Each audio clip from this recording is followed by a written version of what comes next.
Welcome to TransformHer, the show that provides practical insights and tangible resources for leadership. At TransformHer, our mission is to dismantle barriers, ignite audacity, and equip African women for the C-suite as well as entrepreneurship, arming them with tools, knowledge, and opportunities to unleash their full potential. Together, the plan is to uplift, to ignite, to transform, ushering in a new era of inclusive leadership that drives profound growth and prosperity across the continent and even beyond. I'm Ifeoma Williams, your guide on this transformative journey. Today, we're diving into the fundamentals of starting a business, and our episode title is apt: First Things First. So let's get right into it. In the vibrant landscape of African leadership, a remarkable transformation is taking place. Picture a future where African women stand at the forefront, leading with unwavering confidence, breaking barriers, and shaping the destiny of nations. It's a world where gender equality is not just an ideal, but a lived reality, where the voices of African women resound with authority and great influence. Joining us today is Mrs. Yemi Chukwura, a distinguished executive with an illustrious trajectory in marketing communications, epitomizing expertise in corporate uniform production, merchandising, and upscale retail. Mrs. Chukwura demonstrates mastery in high-stakes negotiations, client relations, and strategic procurement, underscored by a profound acumen in the China market. Renowned for architecting transformative business strategies and streamlining operational frameworks, an unwavering champion for the advancement and mentorship of female entrepreneurs. Welcome, Mrs. Chukwura. Thank you for having me, Ifeoma. It's a pleasure to be here. I wouldn't have had any other person but you as the first guest on this show. Oh, thank you. So a childhood classic of mine, Sound of Music, posits that let's start at the very beginning. A very good place to start. I don't know if you remember the tune. Let's start at the very beginning. It's a very good place to start for entrepreneurship. A lot of people have fallen flat on their faces. There's so much I want to ask you. I don't know if I should even start with the backstory, but I want to start by saying something that you have often said in conversation with me. If you want to coach me, if you want to mentor me, show me your battle scars. And so that's where I want to start. I failed in business. Part of the TransformHer story is that I have failed and I have people asking questions and I want to be able to answer correctly. So I'm asking you, Mrs. Chukwura, I'm saying, what is it that I absolutely must do starting out as an entrepreneur? Thank you very much. That's one question I always look forward to answering, because you see so many people saying, oh, I run a business, I'm an entrepreneur, I want to do business. What exactly is running a business? Because there is science to making money, and that's something a lot of people don't understand. What is the product that you want to sell? I define a product as that perfect thing that people are ready to part with their money for. So who needs the service you want to render? And that takes you to customer segmentation. Where are these people? Are they willing to part with their money for it? Because I'm sure you know Professor Ogwe. I remember in one of our classes, he talked about his Kono business, where he thought, oh, it would be nice to sell Kono. He went ahead, got, somebody that makes Kono very well. It was beautiful, nice Kono, really, really nice. And then he wanted to start selling Kono. There was nobody that was going to buy the Kono. Yes, he had a perfect Kono. He was drinking Kono, breakfast, lunch, and dinner. And of course, the business failed. So it's not like a lot of people don't have good ideas as to what they want to do. But that very thing you want to do, is it a good product? Is it a perfect product? Are people willing to part with their money for it? Where are these people? Customer segmentation is important. Right. And then product development. Knowing what product you want to sell. And in doing this, then comes in the strategy and the innovation of how you want to do it. How do you want to do it differently? There's so many people selling hair. There's so many people selling makeup. Yes. So it's like somebody saying, I want to sell makeup. What are you going to be doing differently? Right. Why should I buy from you and not from Mark or from Egal and Esther or Tara? Or these are people that have done makeup and people have used their makeup and it's fantastic. So why should I buy from you? So you need to find that edge, and that's one thing I find that is missing in a lot of startups. People don't fail-proof their business plan. You see people saying, I want to do business, somebody is going to write my business plan for me. They're writing the business plan for you. Good. You see, I've seen so many amazing business plans. I've had the opportunity of talking to people that bring their business plan. And sometimes I'm afraid to tell them that this is a brilliant business plan, but this business is going to die in 2 years. And that's something you also learn along the way as a seasoned entrepreneur. You can tell when the business will die. So is this business, even from the start, is this business going to stop by you? Are you going to be able to move it on to the next generation? These are things that you need to look at. But for me, starting a business, what do you want to sell? Who wants to buy? And who are you selling it to? Who are you selling it to? So it's about, do you want to sell it? It's about you first. So it's almost like so it's a bit confusing if you ask me, right? Okay.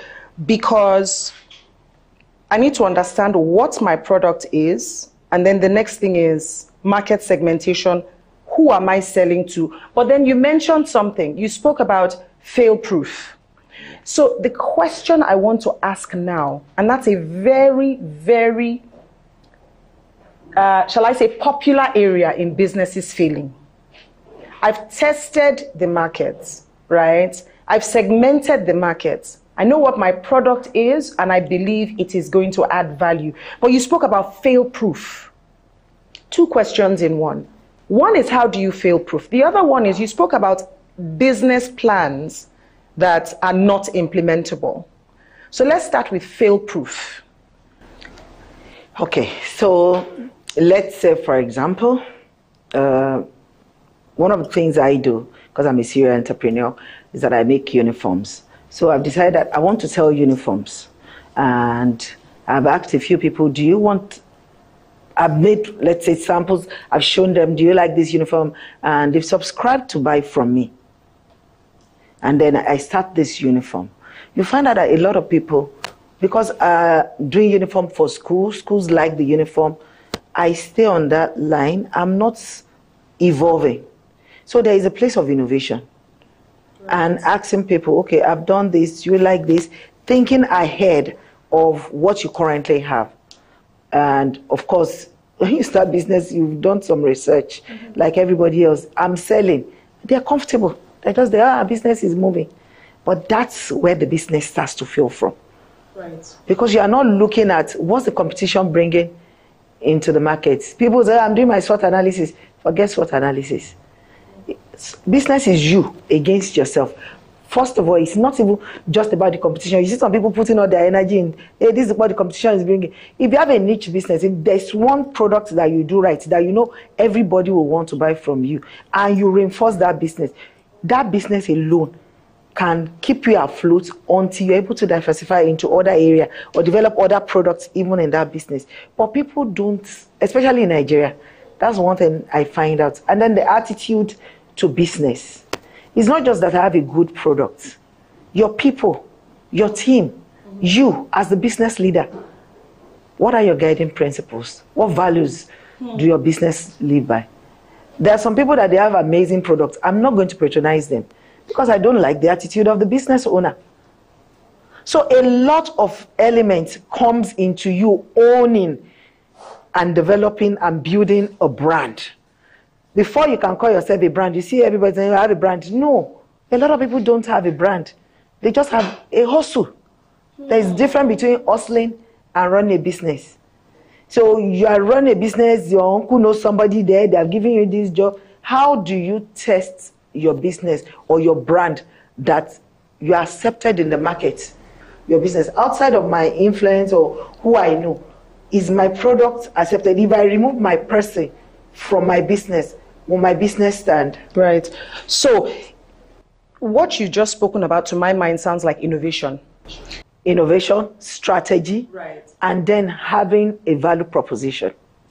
Okay, so this is a business class for me. You are a serial entrepreneur. And for the benefit of those who are watching this program, like you said, a lot of people believe they're in business, but what they're doing is hustling. Yes. So I'd like to take it from where people can now say, I'm actually running a business. And I'm going to ask some very idiot-proof questions because we want to start, as I said, Sound of Music, yes, from the very beginning. So it's my value proposition, first of all. It's me correctly identifying who my customers are. And then it's me not boxing myself into a corner, meaning I must be 3 steps ahead, would you say? So for instance, you use the example of uniforms. Shall I just, instead of saying I make school uniforms, is it when I'm setting or starting out? At what point do I now say I'm moving from school uniforms into corporate uniforms, or do I prepare for the 3 or 4 opportunities at once? Even from the moment you're starting your business, yes, where do you want the business to grow into? Right. So you can write it and then you can work in stages. Right. I mean, for a country like China now, they have a 5-year plan. Okay. A lot of people start the business with the initial plan that they are starting with. Some start out very successful and then they can't manage the success of that business because they don't have a plan. Right. So I'm starting with school uniform, for example. Right. I know that I want to grow into workman uniform. I know I want to go into maybe other corporate uniforms business. I have a plan to work with. People need to have well-structured plan. Right. A progression plan. So Okay. this is phase 1, phase 2, phase 3, and then you grow gradually into it. Okay. And even if a lot of growth comes with phase 1, right, you've already set the boundaries that, you know what, I'm waiting this period for 1 year before I go into the next one. Because you find people over trading, and then they said, oh, because we haven't get so many jobs, we need financial, and then the business crash. Right. When you pace yourself, right, all of these are inclusive. So for me, I would say, define your products, know your products, okay, your customer segmentation, right, and then the place of strategy. Okay. You know what your strategy is, and that's where you come up with, okay, I'm doing this in these phases. This is how it's going to be. At this point, I'm going to need this number of staff. Then you can grow to this. You can plan your financials, all of that. And then innovation comes in. Right. And overall, your value proposition. Okay. I like the fact that you said value proposition. People don't realize, this is what I've come to find, that people buy people as opposed to buying their businesses. So some school of thought argue that if my business is so large, then it's no longer me they're buying. And I say you're wrong. Steve Jobs is dead. People are still buying Steve Jobs and not Apple because they keyed into the personality, the wow factor, and the value proposition, as you have said. So is it safe to say that the entrepreneur, the visionary, or the founder of the business sort of deposits this or creates the spirit of the business, and that's what drives even the communication externally to the people that they're trying to reach? So for me as a business owner or as an entrepreneur, that's something I've learned. A lot of people, you might want to be the face of your business and you might choose to stand in the background. But your value proposition is something that is not only in you, but in every one of your staff. Right. I don't know if you've been to Disney before. Yes. The moment you step into Disney, you experience an amazing customer service across, and I mean across everybody you interact with. That is correct. From the gatesman to... It's like they all went to the same school and they taught them, there is a message they want to pass across to anybody that enters Disney, and you experience it.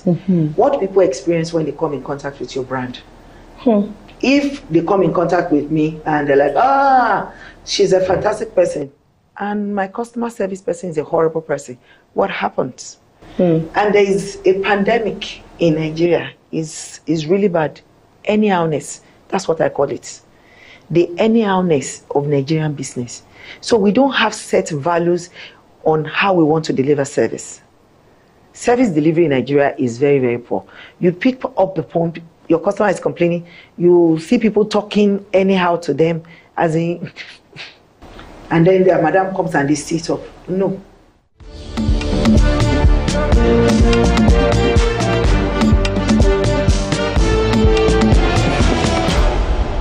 So having said that, I key into what you're saying. But my question to you is, okay, I've just started this business and I'm hiring 4 people.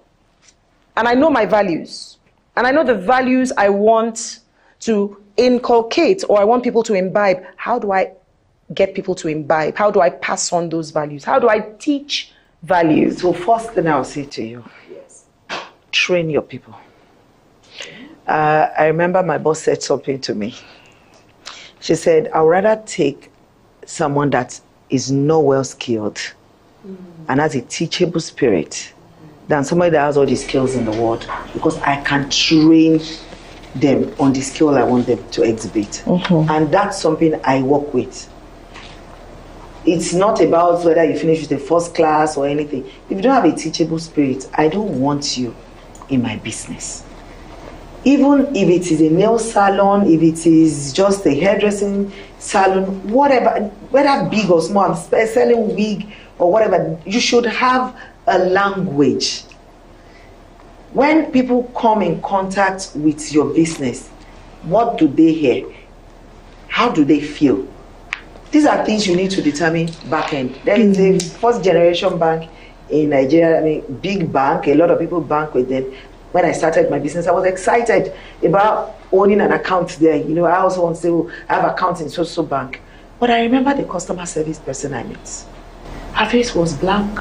She was like, what? We don't give loans, we don't do this, until today, and I've been in business going to 24 years now. I don't own an account in that bank.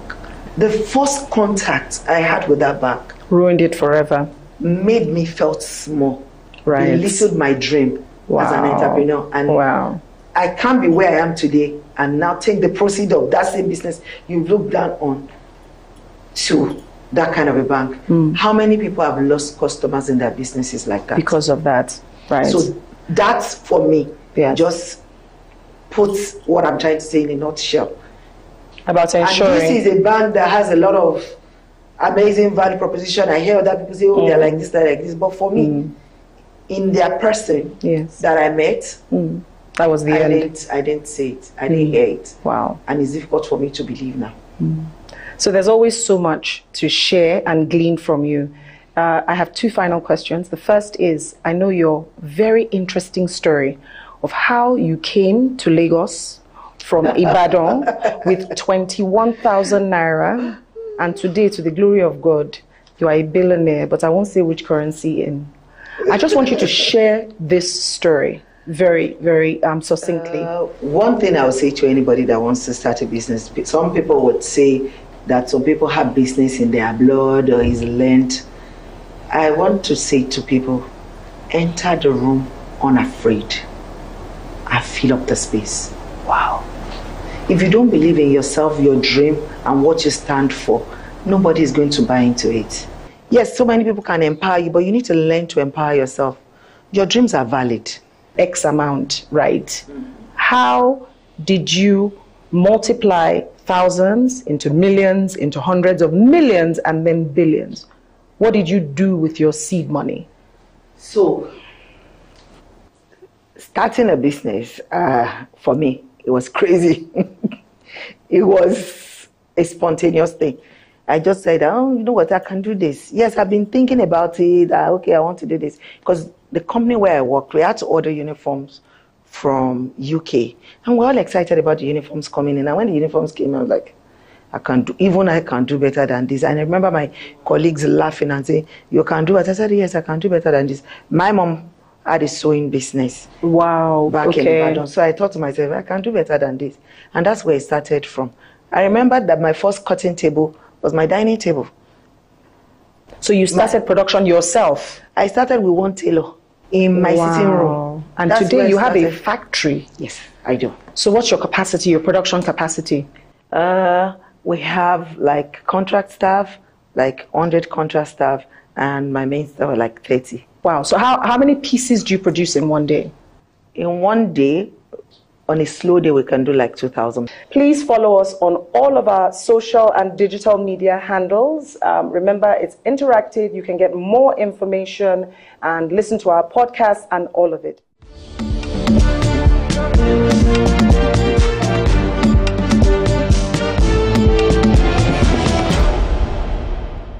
On today's coaching segment on TransformHer, we will be exploring the concept of paralanguage, understanding paralanguage in communication. Paralanguage simply refers to the non-verbal nuances of speech that influence stakeholder engagement. So there are 5 pillars to your paralanguage. And what are these? It's your pace, your pitch, your tone, the volume, and the accent, all of your voice. So your paralanguage actually explores the quality of your voice. The key components, as previously mentioned, would be the pace refers to the speed of your speech. So I came onto this set now and started speaking at this pace so that you can understand. But if I came on this set and started saying, we're talking about paralanguage, and in the first place, you will definitely not understand what I'm saying. Now, the pace of your voice can actually convey your level of confidence. If you speak at a fast pace, and some people think speaking faster shows that you know, it actually makes you come across as nervous or at best, overconfident. The pitch of your voice refers to the highness or lowness of your voice. Sometimes to make a point, people believe that they must increase their pitch when they are speaking. You also have to learn the quality of your voice so that you don't take your voice out of pitch or speak extremely low so that you come across as monotonous and flat and unenjoyable. So you can actually manage the pitch of your voice like I'm doing now. The tone of your voice is the emotional quality of your voice. It conveys your emotions. It conveys empathy or otherwise. The volume is the loudness or softness of your voice. Have you seen people who scream when they're holding a microphone? So I have been at events where someone has a microphone and the person is shouting to convey what already is supposed to amplify your voice. What I say to leaders as yourselves is that you should elevate your argument or your thoughts and not exactly the volume of your voice. Finally is your accent. It is the distinctive way of pronouncing words. I am proudly Nigerian, perhaps with some Western influence, but I speak comfortably and confidently with my Nigerian accent. Because what tends to happen when you put on an accent that is not yours is that you can fool some of the people some of the time, all of the people some of the time, but not all of the people all of the time. And you will eventually get caught out, or perhaps even bite your tongue, which is awfully painful. And so to harness your paralanguage for effective communication, as a leader, your watchword should be effective communication. I personally believe that miscommunication is the bane of human existence. To harness your paralanguage, you must speak at the right pace to build rapport with your stakeholders. You must adjust your pitch for enthusiasm or seriousness. And so you want to say to someone, that's wonderful news, and appear enthused for them. Or you want to say, I don't exactly think this is the best way to go about it, to convey seriousness. And then comes emphasizing tone for empathy or assertiveness. You must always know how to manage your tone. Some people believe that when they speak like this, they are being assertive, not knowing that it comes across as rude and arrogant. You can be assertive and control your tone without changing, for instance, your facial expressions and all of that, and still convey the right message. The volume to command attention or convey intimacy. As a leader, where you raise your volume and not your argument, what you convey and instill is fear. And of course, this is not the appropriate forum to discuss intimacy. But just to say that when somebody is 2 steps or 2 feet or 1 foot away from you, you do not need to shout. What you need to do is be making sense. Finally, is leveraging your accents for relatability and authenticity. People actually appreciate when you speak distinctively and clearly, but maintain the right accent. So what are the tips and takeaways from today's segment, coaching segment on paralanguage? It's about how you can maximize your paralanguage potential. You must remain self-aware, recognize your natural paralanguage traits. For adaptability, adjust based on your audience and the context.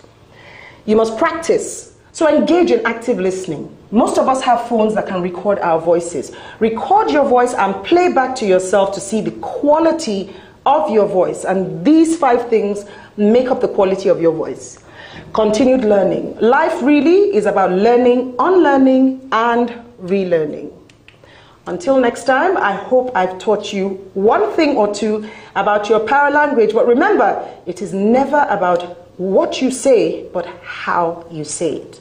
Thank you.